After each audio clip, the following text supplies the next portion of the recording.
Hello, Planeswalkers. Another one of these long videos, so I can't really tell you what's all going to be in it so that you can just get the gist of it and tune out or stop the video. So if you want to have all of it, all this random stuff that I'm going to talk about, you kind of got to watch the whole video. Probably be about 10 minutes long, I'm thinking. That's how long the last MtG Opinion was.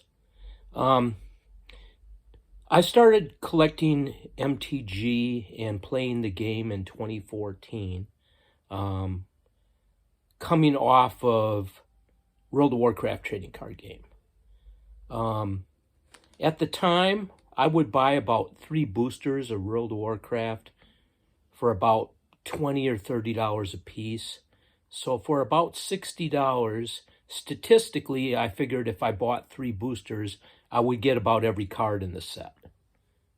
Not exactly, but I had a pretty good statistical chance of getting most of the cards.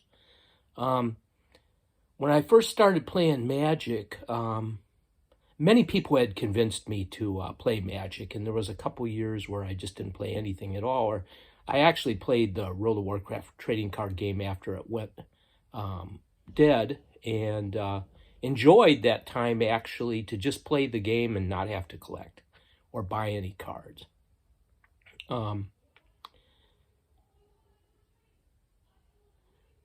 When I first started playing Magic, I only bought bundles. Bundles at the time, they were called fat packs, and were about $20 or $30. I mean, $20 or $25. I think they were 20 if I bought them online, or if I bought them at cheaper stores. 25 if I bought them from Barnes & Noble or whatever. But then again, they gave me a discount too, so, you know, pretty low in price. And my first set was Battle for Zendikar, and I probably bought about 10 bundles, but you could do that because there was so much time between expansions put out by Wizards of the Coast that you could actually do something like that. I could see them in stores for a long, long time, for months, and then pick them up slowly, you know. And I probably have a pretty good representation of all the cards for Battle of Zen, and I love that set. It was awesome. The Eldrazi and everything was fantastic. Okay, I know this is very random, but I want to talk about 30th anniversary because I didn't feel like I addressed it in MTG Opinion 1.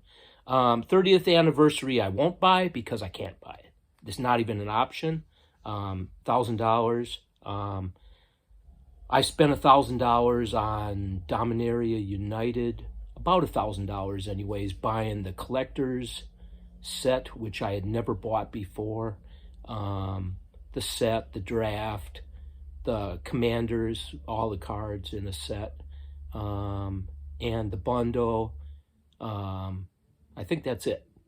Just buying all that was around $1,000. So if I would have the money to buy 30th anniversary, instead I'd buy a complete set like that of the Brothers War and really have something, you know, have like 1,000 cards instead of, or have like, it'd be more than that. I'd have like close to 100 packs instead of 4 packs, or 3 packs, right? 4 packs. Okay, so that's how I would deal with that. I probably won't even have the money to buy everything for Brothers War. Like I said in my last video, I'll probably buy the bundle because I like getting the lands and I like getting the foil lands. So that means something to me. The lands is always what makes it not possible for me to build a deck sometimes. So I go back and accumulate lands from older sets so I can build decks.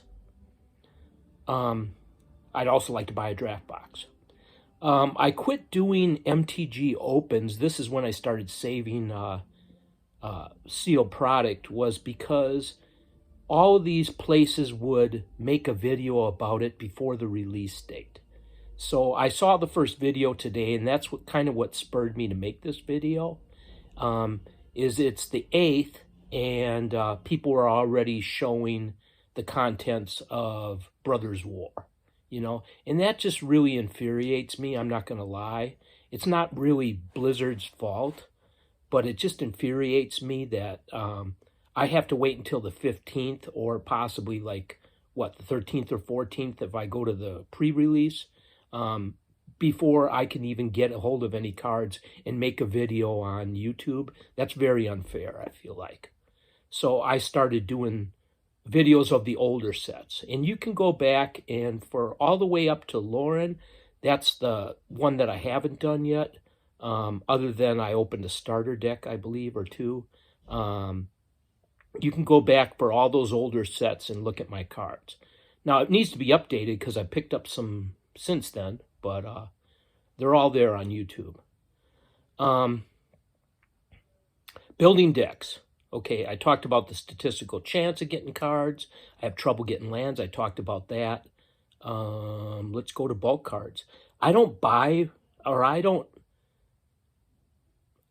bulk. I don't create bulk. Okay?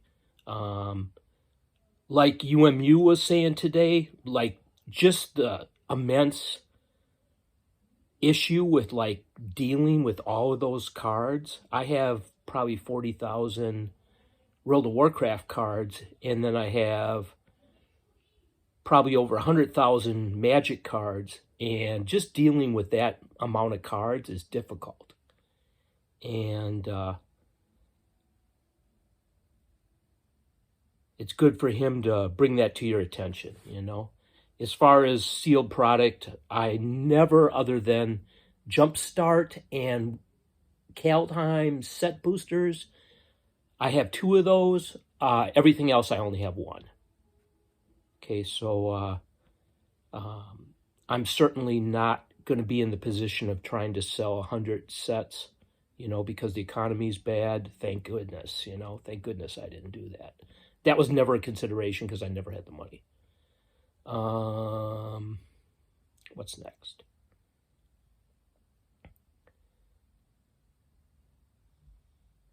All right. So the way that I get most of the cards for a set is I buy maybe 1 booster. This is talking more in the past. Because I feel like what I bought for Dominaria United, where I bought all those cards and the set and everything, would have more rares and stuff. I probably have a pretty good chance of having most of the set, at least in some form or another. How I used to do it is I would buy the old set. I would try to get it sealed if I could. I had pretty good luck with that in the past, of buying a sealed booster or buying at least the starter decks for it. And then I would fill in the rares that I needed with buying singles, and I would fill in the rest with bulk. So I found a store in California going out of business, and I bought pretty much all their bulk. And that really filled in my collection a lot. And that's where my collection actually went up to 100,000. It's not because I bought all that sealed product or anything. Okay. I liked buying sealed product in the past because I knew there was no fakes. I knew they'd be in open condition, you know, so that was great. And then I was going to talk about some companies, but I'm not sure if I'm going to do that today. Maybe I'll do it in a future video. That might be something that I regret, talking about different companies, my experiences with buying with those. So since I'm close to 10 minutes now, I think I'll cut it off here and maybe consider talking about that in the future. I appreciate all the comments.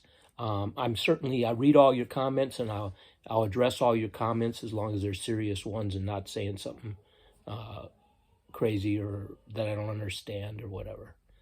Okay, so thanks, Planeswalkers. I appreciate you. Bye.